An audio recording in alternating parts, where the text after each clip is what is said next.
Magandang araw sa ating lahat, lalong-lalo na sa ating Panginoon.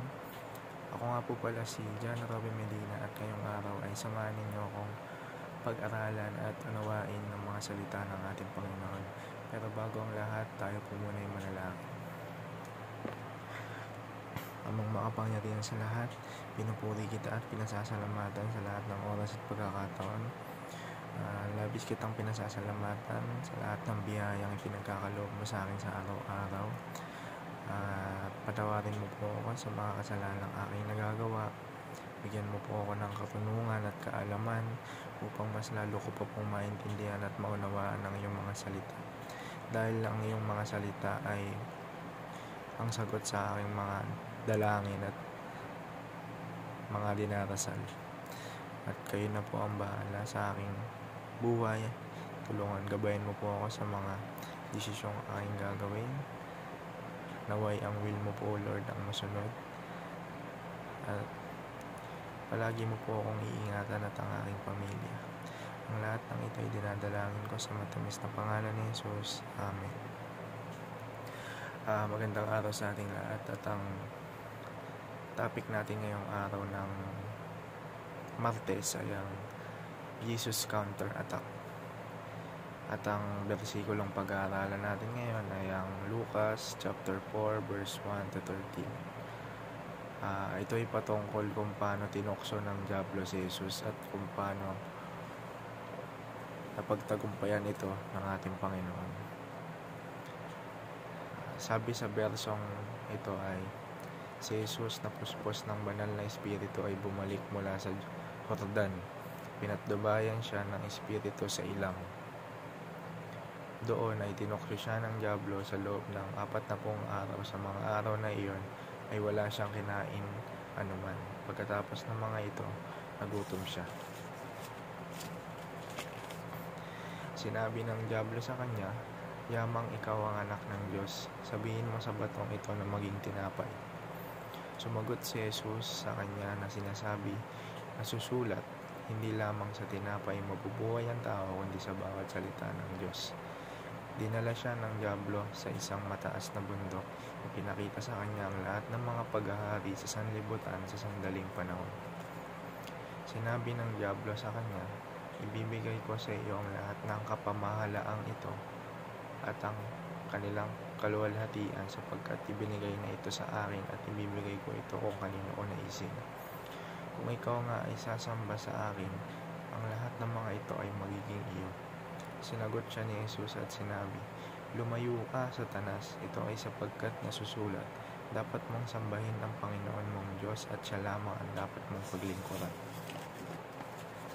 Dinala ng diablo si Jesus sa Jerusalem at inilagay siya sa taluktok ng templo.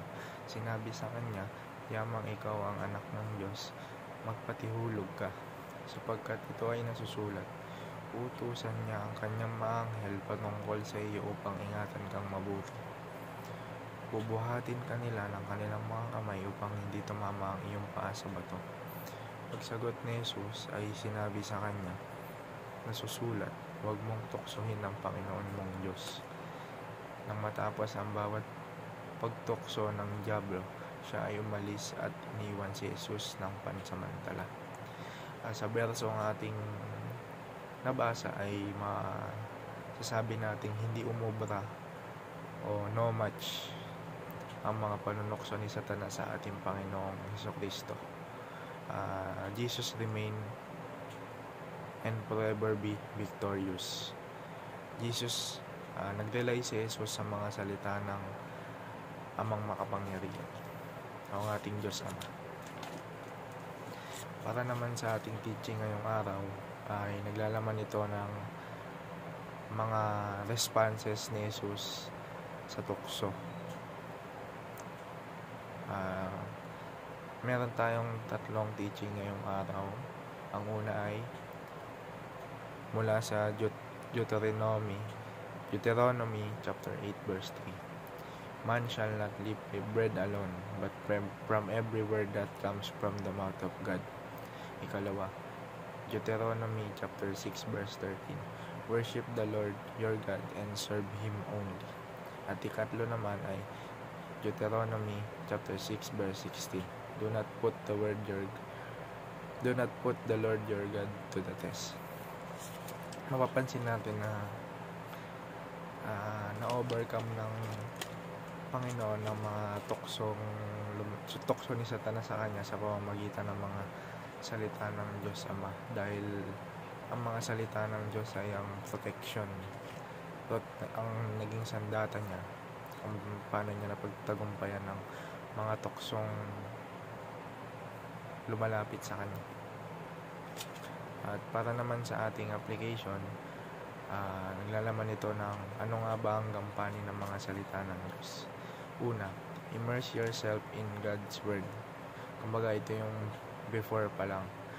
Ano yun yung kumbaga yung salita ng Diyos, yan yung protection natin sa labanan o sa tuksong dumarating sa atin.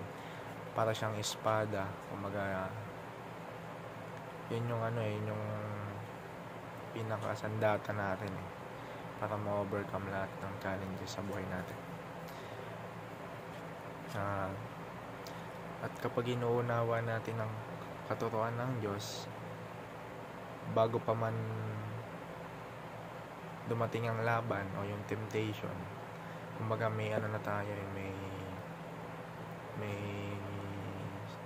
kargado na tayo ng salita pagkargado na tayo ng salita ng Diyos, never na tayong matutoksan ni Satanas.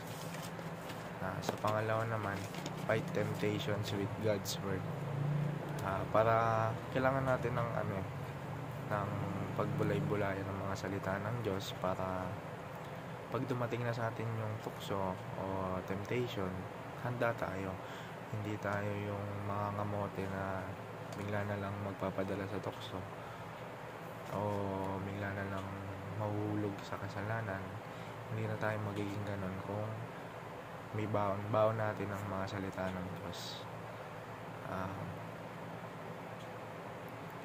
Hindi natin kayang labanan ng sarili nating salita, yung mga salita ni Satanas, dahil yung puso natin, sabi nga sa nakaraang devotion natin, deceitful o madaling matukso.